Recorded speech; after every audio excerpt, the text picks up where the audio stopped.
Pemirsa.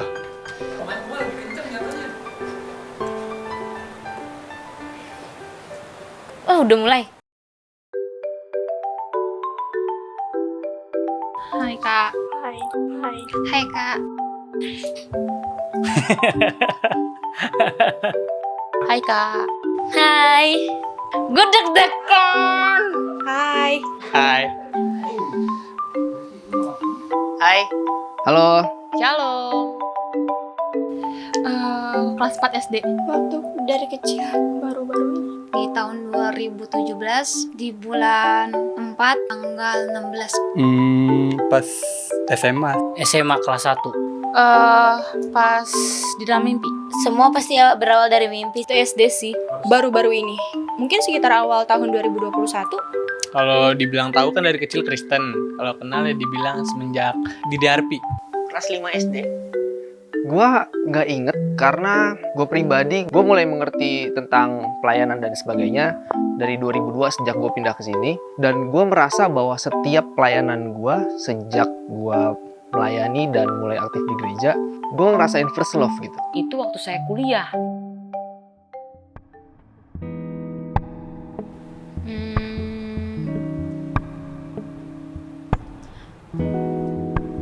Dapat semuanya yang mungkin pernah jadi kehilangan, pernah jadi satu kegagalan, tapi kayak di situ ngerasa penuh aja.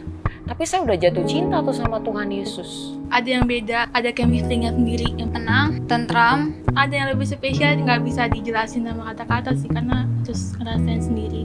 Terasa aku itu dikelilingi sama orang-orang yang benar-benar mendukung aku banget.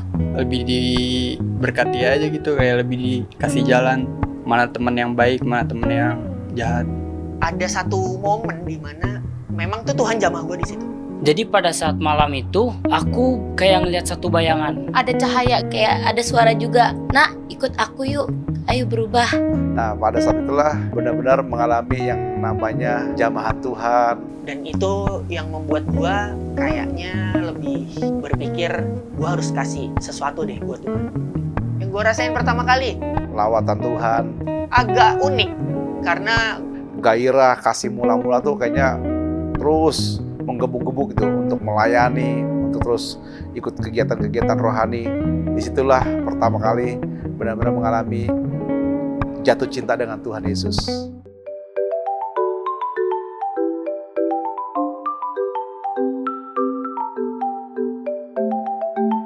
Jadi aku lebih nyaman di gereja. Di kamar. Di gereja sama di rumah. Itu di rumah.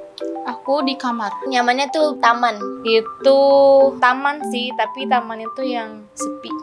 Kamar sih. Nyaman di kamar. Saya nggak mesti spesial. Yang jelas tempatnya hening, enak aja buat santai. Memang sih ada dua sih kalau buat saya, ya rumah dan gereja. pertama di rumah gue, yang kedua di gereja. Tempat itu adalah kamar gue.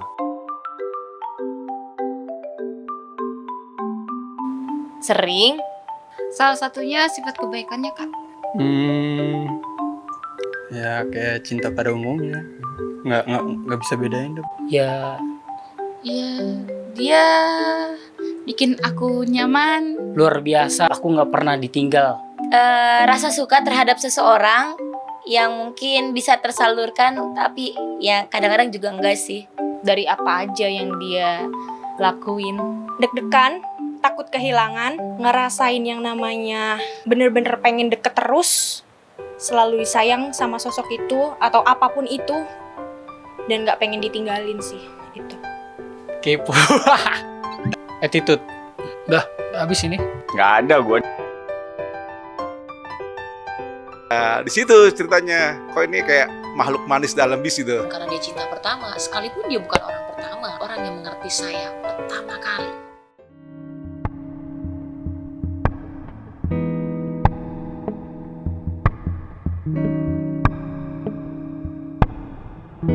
Udah bisa menerima Tuhan sih dalam hidup.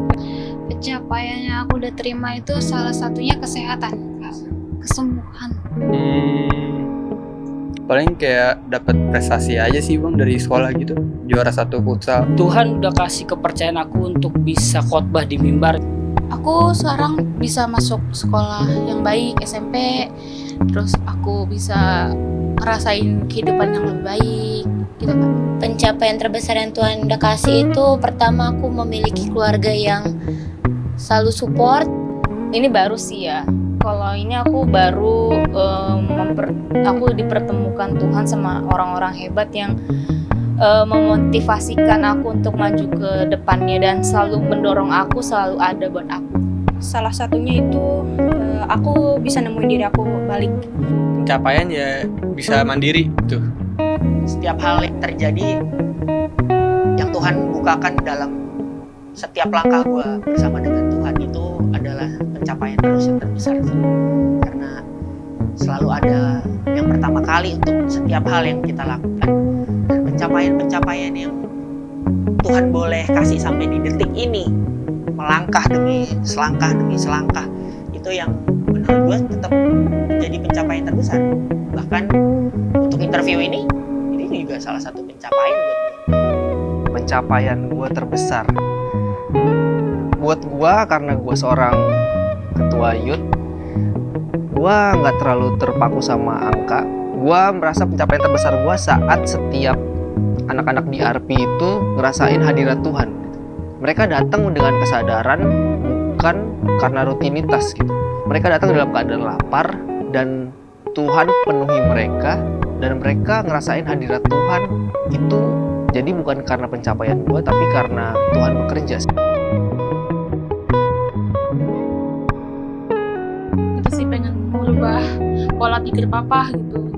Karena kan ikut Tuhan itu mikul salib, mikul salib kan. Jadi buat keluarga aku Kak, agar orang tuaku sama kakakku bisa berkumpul menjadi satu. Aku bisa mendapatkan pekerjaan yang sesuai dengan ayahku. Yang pastinya nanti gue bakal bikin rencana bisa sukses dengan kuliah yang gue minati, kuliah IT. Terus gimana caranya gue bisa bikin bahasa pemrograman dari bahasa Indonesia. Semua keluarga dan termasuk aku itu ke tempat kelahiran Tuhan di Yerusalem. Pengen kuliah di universitas, pengen aktif dalam kegiatan gereja. Ini bebas kan Kak? Tahun 2022 aku pengen lanjutin lagi kuliah. Jadi wanita karir yang sukses, banggain nyokap bokap. Simple aja sih. Aku mau dapetin apa yang menjadi kehendak Tuhan dalam kehidupan aku. Bisa berdampak buat orang. 2022 rencana terbesar, gue pengen tuh anak di RP setiap harinya tuh serupa sama Kristus. Yang pasti gue pengen banget Indonesia baik lagi supaya kita semua bisa kembali normal. Gue pengen di RP ini bangkit lagi. Gue minta mungkin sama Tuhan supaya semua pengerja di RP tuh merasain cinta mula-mula lagi sama Tuhan kayak awal-awal.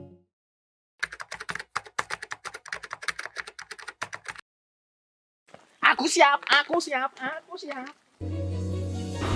Kita dalam perjalanan sore Cibubur menuju Cilengsi, kita akan mendarat di suatu tempat bernama Gunung Batu. Biar Tuhan yang menyertai kita. Ada amin.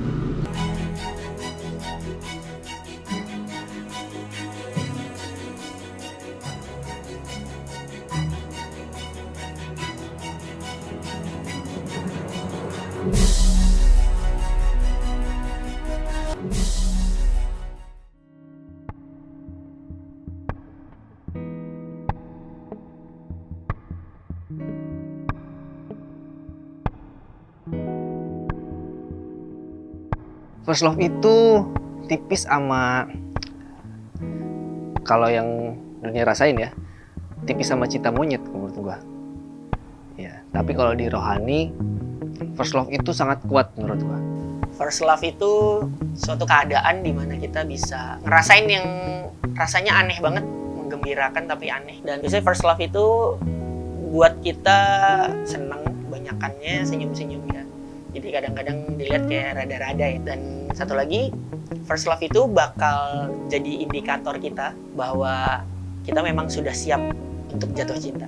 Makanya first love itu buat saya adalah bahasa yang digunakan semua orang, tetapi hanya bisa dimengerti oleh hati. Tapi kalau yang namanya first love buat saya, cinta pertama itu ketika saya udah mentok sama orang tersebut, sekalipun dia bukan orang pertama buat saya.